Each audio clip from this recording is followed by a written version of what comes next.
I do want to get into, okay, so after that, you obviously learned a lot from the UH experience.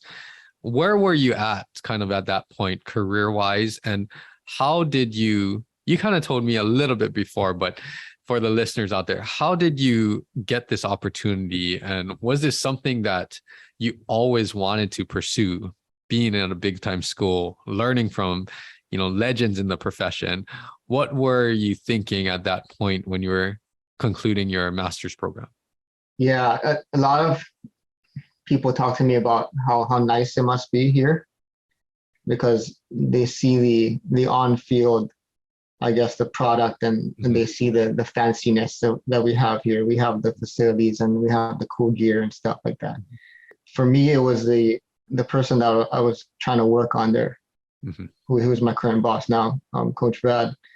And he was influential on me because as a young strength coach, I saw kind of a stereotype of the same kind of coach, that kind of intense, loud, big, strong person, which is what usually the strength and conditioning coach personify. That's what we that's the image that we kind of try to fill, right? But knowing me, I am not that. I'm not big. I'm not particularly strong. And I saw a video of Coach Rad talking about the importance of movement and how that is the factor in your performance. That if you're efficient in your movement, if you're fast and powerful, like that is usually the game breakers, not necessarily your weight room records. And so I always kind of remembered him for that because I thought that makes complete sense to me. If we can teach the kids to be more aware of their body and be efficient movers, that's probably where the performance is going to come from. So it was the person that I wanted to work on there. That's where I saw Oregon as a future. Obviously, like everyone wants to kind of work here. Not everyone, but so many people think like that would be a great place to work. But me getting this job was a culmination of, I had actually applied to work here like 5 or 6 times. Got it. As a GA, as an intern.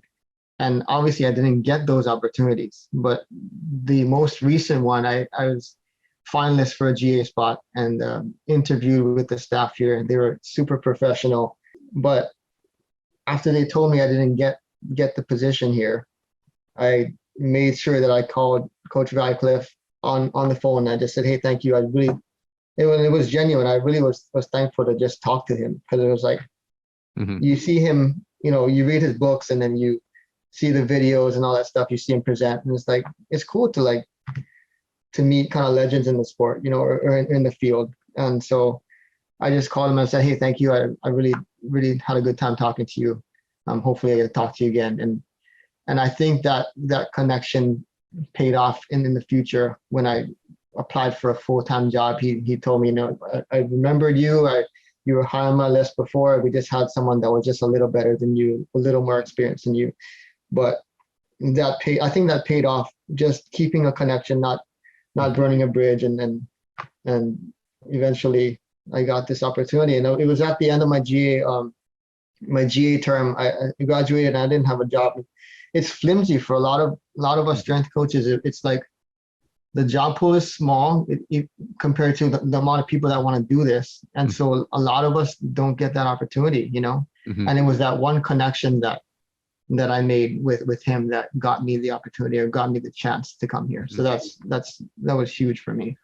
Got it. So even before your master's program at UH, you were applying to Oregon as either a GA or an intern, and then that continued throughout the program too, just keeping in touch? Or did you ever meet him in person prior to that?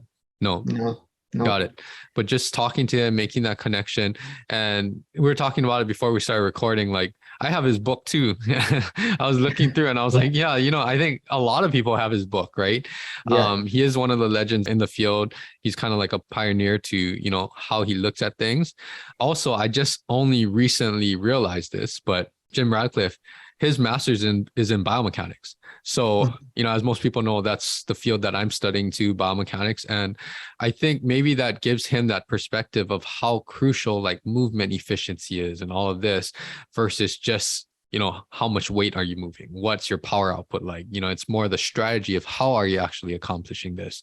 So yeah, there's a lot of things, and it's always good, like how you talked about. I have this same philosophy. It's always good to talk to them and just hear the experiences that they've experienced, because we can learn tons from that, right? And I think even for us, like as we progress through our career, sharing the experiences that we've been through, right? The next generation is going to be able to build off of that even further, right? And that's what we want. We want the whole profession to move forward as a whole, right? It's not so like just looking out for yourself, right? You want to contribute to the profession and make sure that, all of these experiences are helping the next generation of practitioners, strength coaches, and all of that.